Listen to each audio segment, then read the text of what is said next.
this product. This is a Schneider electric product. So this is this one. I will start my scenario. And for the first step, it will show me which part I need to take. So here I can see the box. And if I take the wrong one, it detects. But if I take the good one, it goes to the next step. Exactly like GPS or something like this. If you tell me go to the right, I go to the right, it's okay. But if I go to the left, it will tell me there is an error.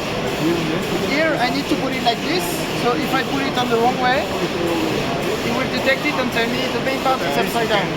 So I turn it, go to the next step.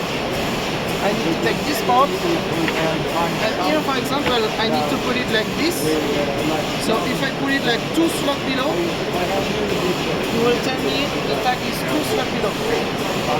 But if I put it the good way, we go to the next step.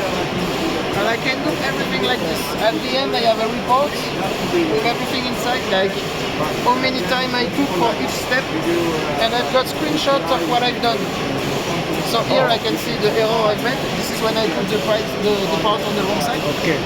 And here this is the screenshot of when the product was correctly built.